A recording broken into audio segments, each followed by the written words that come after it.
Au Brésil, le nouveau rempart contre la drogue, l'alcool ou la prison, c'est l'islam. La religion musulmane a connu ces dernières années un engouement sans précédent, avec 4 fois plus de mosquées qu'il y a 10 ans. Merci qui? Merci le hip-hop. Allah dans les favelas, c'est un sujet d'Antoine Laguerre. Sao Paulo, 11 millions d'habitants, la plus grande métropole brésilienne. Loin des plages de Rio et du Farniente, la ville la plus violente du pays. Et phénomène nouveau dans les favelas, l'apparition de l'islam. Sur fond de musique hip-hop, les jeunes des faubourgs se convertissent par milliers à la religion musulmane. Une autre façon de combattre la violence des gangs, la drogue et la pauvreté. Ritson du ghetto, un rappeur, est désormais devenu Sharif Shabazz, le chantre du combat contre une société brésilienne décrite comme décadente. J'ai toujours été religieux. Ma mère est évangéliste, mais moi, c'est le hip-hop qui m'a donné mes premières références à l'islam. Puis j'ai découvert Malcolm X, et depuis j'ai convaincu beaucoup de jeunes comme moi de se convertir en les emmenant à la mosquée.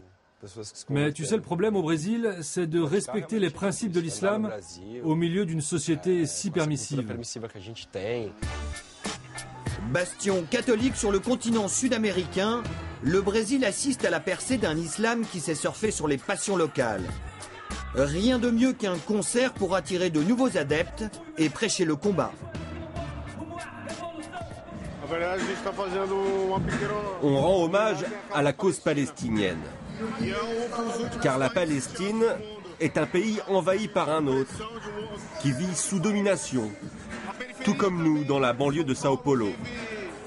Nous vivons comme des exilés dans notre propre pays et personne n'en parle. Baptisés Posse Aoussa en hommage à la révolte de leurs ancêtres esclaves il y a plus d'un siècle, ces fêtes politiques bannissent la drogue et l'alcool, omniprésentes dans les favelas. Le Posse Aoussa existe depuis 16 ans. Il a une grande importance dans ma conversion car c'est grâce à lui que j'ai pris conscience des révoltes que l'islam a incarnées dans le passé.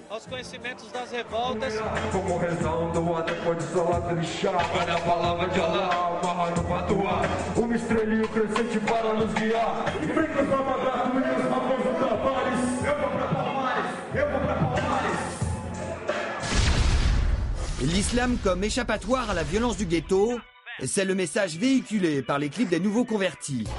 Comme ce tube des favelas baptisé « Musulmans, la révolution du monde », sur fond de guerre entre la police et les gangs, le rappeur appelle à la révolution au nom d'Allah.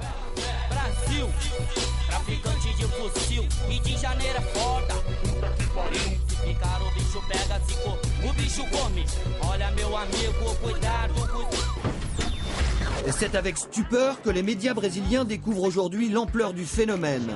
Dans tout le pays, en 5 ans, l'islam a vu le nombre de ses adeptes passer de 700 000 à 3 millions, surtout recrutés parmi la population noire. Les statistiques nous montrent que les Noirs des favelas meurent très jeunes.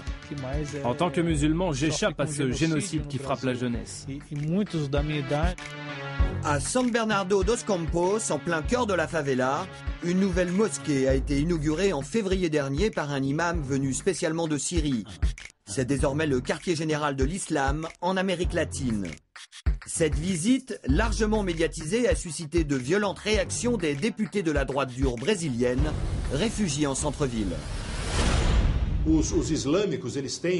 Les islamistes se répandent dans les villes pour convaincre les gens de se convertir. Et ils vont spécialement dans les favelas pour ça, dans les quartiers pauvres. Ils nous menacent comme un virus.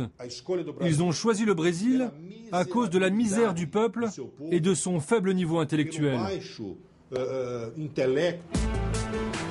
Derrière la vitrine officielle, d'autres mosquées, clandestines celles-ci, ont vu le jour dans des appartements insalubres. Comme ici en centre-ville, la mosquée Bilal al-Habashi, une présence qui fait tache dans le voisinage et qui vit sous la menace permanente d'une expulsion.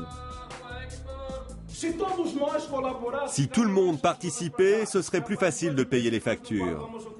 Ça fait 2 mois qu'on n'a pas payé le loyer. Pourquoi ? Parce qu'on n'a pas d'argent. On n'a pas mis de rideau, ni de tapis non plus. Pourquoi? Parce qu'on n'a pas d'argent. Et l'argent doit venir de nous tous. Grâce à leur propagande anti-islamiste, les gens viennent à nous pleins de curiosité. Et quand on leur montre ce qu'est vraiment l'islam, alors ils se convertissent. Né dans les favelas, l'islamisation de la jeunesse brésilienne progresse dans tout le pays. Passo Fundo, une petite ville de province perdue à l'extrême sud. En quelques années, et cette bourgade est devenue la Mecque du poulet halal.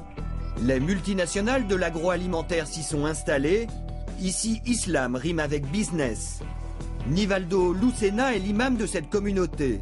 Baptisé désormais Mohamed, il préside aux destinées des 170 néo-convertis. Un changement radical de vie. Avant l'islam, je buvais de l'alcool, je me droguais, je fréquentais plein de femmes. Je prenais tout ce que la vie pouvait m'offrir. Mohamed travaille pour une société étrangère. Les poulets sont élevés ici par millions et exportés ensuite au Proche-Orient. L'ancien caïd des favelas est chargé de délivrer le précieux label halal et surtout d'organiser les 5 prières quotidiennes dans les vestiaires. Aujourd'hui, nous allons faire la prière d'un petit groupe de Brésiliens qui se sont tournés vers l'islam. Et après, ils iront rejoindre la première équipe pour la relayer aux abattoirs. Allahu Akbar. Allahu Akbar. Comme l'imam, tous ont opté pour un prénom musulman, condition indispensable pour décrocher un emploi aux abattoirs.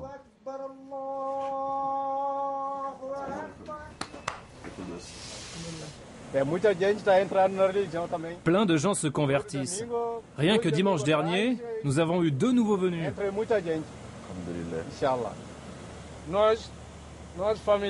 On est une grande famille quand on devient musulman. On devient un frère. Même si on n'a pas le même père ou la même mère, on est quand même frère, on n'est plus seul dans la vie. Une famille qui s'agrandit chaque jour un peu plus. Les musulmans brésiliens ne veulent pas en rester là. Au pays de la Cité de Dieu, ils s'imaginent déjà en nouveaux missionnaires de la foi.